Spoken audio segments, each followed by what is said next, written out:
우리가 정치화 또 뭐 그런 정치적인 그런 걸 만들어 간다고 할 때 사실 소수 정당을 우리가 또 베이스로 하고 있는 정체성들이 많기 때문에 그쵸. 이걸 어떻게 정치화 할 것인가에서 늘 뭔가 벽에 부딪히는 느낌도 있는 거, 이걸 좀 어떻게 하고 정치적인 어떤 것들을 어떻게 만들 수 있을까, 우리가 뭐 그런 고민 좀 하고 있거든요.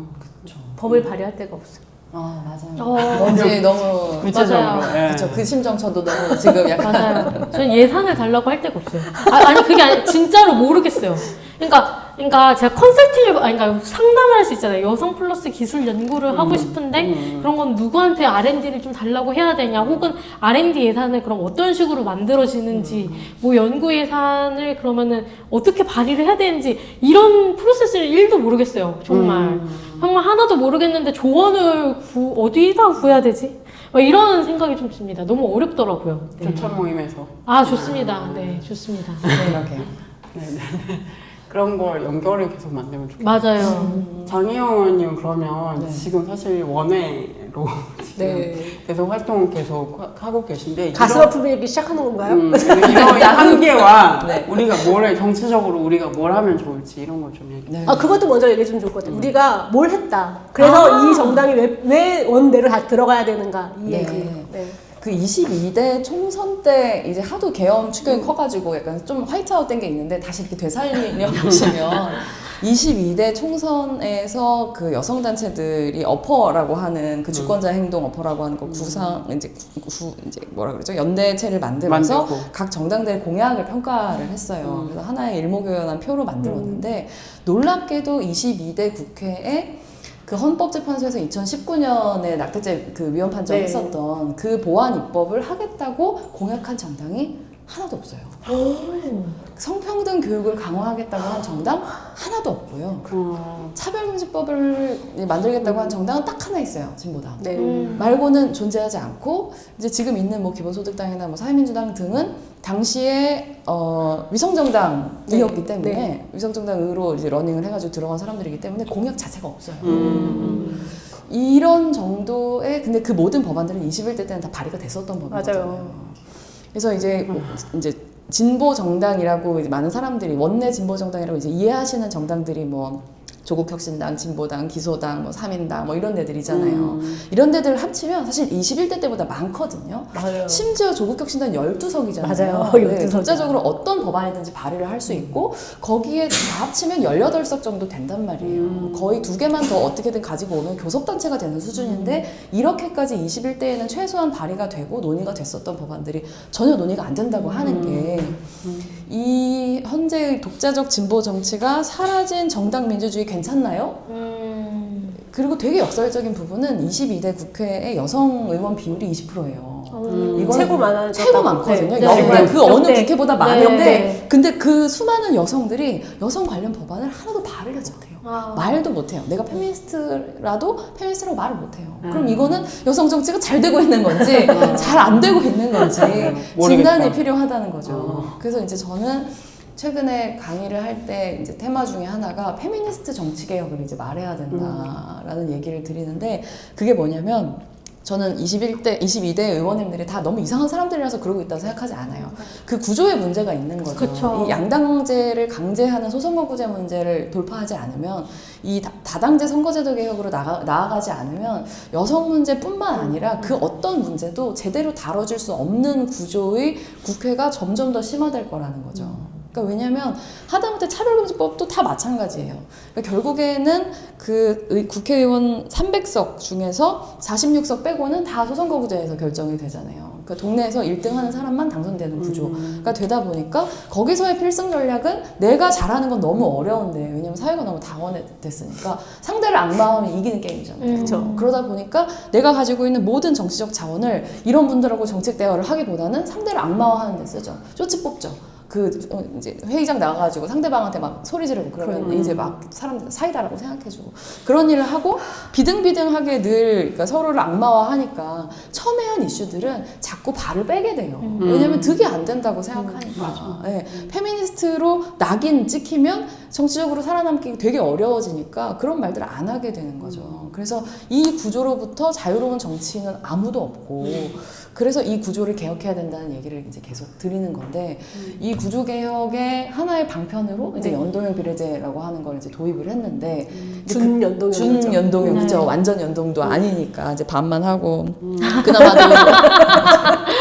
그나마도 줄이고 있는데 마치 트로이 목마처럼 사실 그 준연동형 비례제의 취지는 이제 양당이, 그러니까 우리가 정당 지지율만큼의 의석을 확보하는 게 아니라 양당이 너무 많이 가져가게 되는 소선거구제를 갖고 있으니까 적어도 이 연동형 비례제 안에서는 사실상 소수 정당들끼리 경쟁할 수 있게 만들어주는 판을 깔아주는 게 핵심이었잖아요. 근데 그쵸. 그걸 양당의 위성 정당이 들어올 수 있게 만들어줌으로 인해서 완전히 파괴돼 버렸어요. 이 제도의 취지 자체가. 이거는 정당민주주의의 훼손인데 제도 자체를 무력화시킨 해킹해버리는 건데 이것에 대한 해킹의 문제를 저는 우리가 제대로 다루고 있지 못하다고 생각하거든요. 어쨌든 배지는 배지다라는 방식으로 얘기를 해버리면 사실은 이 양당제 구조, 그러니까 모든 의제를 국회를 의제의 민의의 전당이 아니라 의제의 무덤으로 만들어버리고 있는 구조 자체의 문제를 다루지 않으면서 이 의제를 발휘해줄 수 있는 개인들이 잘 활약해주기를 바라는 방식으로는 전 더 이상 가능하지 않다고 생각해요. 그래서 페미니스트 의제라고 하면 디지털 성폭력 문제는 페미니스트 의제라고 생각하거든요. 근데 선거제도 개혁 문제는 페미니스트 의제라고 생각하는 사람들은 드물어요. 맞아요. 근데 저는 이 정치 기계가 정상적으로 작동하기 위해서는 페미니스트 의제로서의 선거제도 개혁, 정치 개혁 이런 것들을 말해야 된다. 필요하네요, 너무. 네.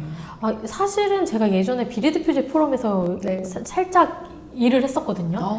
그래서 그때 연동형 비례대표제가 저는 굉장히 큰 대안이다라고 생각을 많이 했고, 그쵸. 네, 저 관련해서 막 독일 잘된 사례들만 맨날 보고 100% 연동형. 네, 100% 연동형 비례대표제에 대해서 굉장히 좋은 주장하고 제도다. 네, 계속 주장하고 있는 거예요. 라고 생각을 했는데 이제 현실 적용태를 보니까 너무 큰 멘붕이 와서 내가 너무 내가 너무 올랐나? 많은 사람들이 그랬어요. 네, 그래서 다들 너무나 큰 임팩트가 너무나 컸던 것 같아요. 그래서 사실은 저는 그때 어떤 생각이 들었냐면, 약간 대안을 생각하기보다 내가 그동안 연동형 비례대표제가 너무나 중요하다라고 외쳐왔던 내 자신이 좀 원망스러웠어요. 너 왜 그런 것도 몰랐어? 그럼 제대로 알아야 얘기할 수 있는 거잖아 라고 생각하면서 그때 연동형 비례대표제 운동을 했던 저뿐만 아니라 좀 젊은 이제 활동가들이 딱 입을 다물게 되는 사건이었던 것 같아요. 좀 다물게 되고 왠지 잘못한 것 같고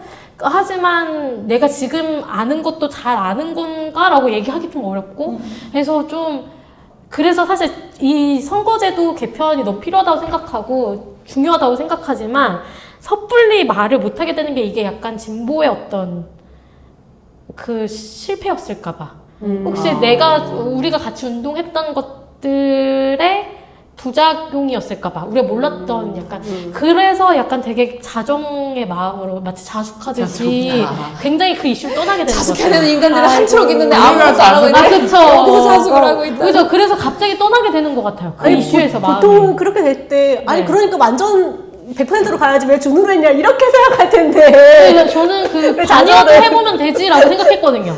일단 반여도 해보면 좀 적용하면서 늘려갈 수 있지 않을까. 약간 이 정도의 약간 러프한 마음이었구나. 사실은 그 그런, 위성영향만 네. 나오지 않았으면 이게 맞는 거죠. 그쵸. 네. 그래서 실험이 가능한 거였던 거죠. 맞아. 근데 또 활동가 특 남 탓할 못함. 이렇게 반성해야 되는 사람들은 너무나 빨리 잊고 반성을 조금 유보해야 될 것 같은 사람들은 또 하지만 네, 아름다운 마음이라고 저는 생각합니다. 저는 남자 많이 하는데. 남자 많이 하는데. 이게 나병이야 이게? 어느 정도 마음에 그러니까 먹으면요? 어정리지. 맞는 것 같습니다. 마음으로. 네. 기본 탑재 필요하다. 네. 남자. 필요합니다. 우리 너무 그래서 다시 많다. 그걸 좀 이슈에 다가가겠다라는 네, 마음이 네. 또 생겼어요. 아, 너무 어머님 좋은 얘기 것 들으니까. 같아요. 맞아요. 같이 사실 100% 법도- 완동형. 네. 완전. 맞아요. 100% 그러니까. 연동형. 네. 그쵸, 맞아요. 근데 완벽한 프로그램 짤 수 있다고 생각하지 않으시잖아요. 그죠, 맞아요. 디버깅 해야 되죠, 다. 맞아요. 네. 끝없이 그래서 저는 맞아요. 선거제도도 프로그램이니까 아. 비슷한 마음으로 접근하시면 그렇게 생각하니까 마음 편합니다. 네, 맞아요. 그쵸. 어제 프로그램 오류가 날 수밖에 없거든요. 그렇게 맞아요. 저쪽에서 해킹했으니까 네. 이쪽에서 다시 논문 써야죠. 맞아요. 이거 유지보수 할 수밖에 오류야, 없거든요. 오류야. 맞아요. 유지보수 해야 되거든요. 맞아요, 마음 편안해집니다. 네. 그렇습니다. 네, 여러분 오류입니다 지금. 그렇죠. 큰 비례대표제. 버그가 났네요. 네, 그쵸. 전동형 필요해. 태국 때도 같이 해야죠. 100% 연동형 비례대표제. 필요하다. 필요하다. 맞아요. 네. 진짜 이제는 완전 그, 비례대표제. 맞아요. 네. 페미니스트 정치개혁 운동이 필요하다 이런 얘기를 해주셨고 이게 왜 페미니스트 의제가 아닌가를 질문을 해야 된다 이런 지적을 해주신 거 너무 공감하고 필요하구나. 운동. 내가 이 얘기했을 때 되게 비웃었어 옆에서. 독일식으로 가야 된다. 얘기했을 때. 독일식으로 가면 좋을 것 같아요. 네. 가면 좋을 것 같아요. 저는. 근데 감수해야 되는 거 있어요.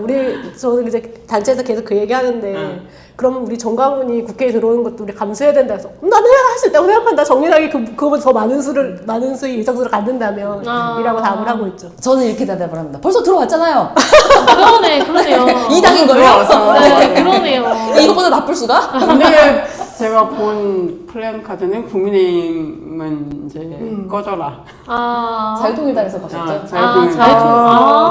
그런 거 벌었어요. 와, 거기서 예, 싸우셨겠나? 되게 인상 깊은 네, 흐름을 또 보고 있고 저는 조금 약간 연동형 100%좀 얘기하면 이제 지역에서 반영되는 게 있어야 된다고 생각을 해서 지역의 뭔가 의견이나 이런 게 선거제도 안에서 좀 반영되는 게 있어야 된다고 생각해서 그런 말씀을 좀 드렸었는데 고민해볼 문제인 것 같아요. 조직 모임에서 그러게요. 맞아요. 언젠가 말씀 또 해보고 네. 해외못다에서 딱 다뤄주시면 좋겠습니다. 선거제도 어떻게 맞습니다. 가야 좋을지 같은 것도. 저 사실 정책도 좀 얘기를 많이 해보면 좋겠는데 언제 한번 경찰분 특강을 들은 적이 있거든요. 디지털 성범죄 관련해서 하시는 경찰분이셨는데 특례법이 너무 많다는 거예요. 맞아요. 특히 여성 쪽은 성폭특별, 뭐 가정폭력법도 특례법이고 스토킹 처벌법도 특례법이고 해서 근데 여기에서 다 다루는 임시조치가 조금씩 다 다르거든요. 그래서 외우기가 너무 힘들다.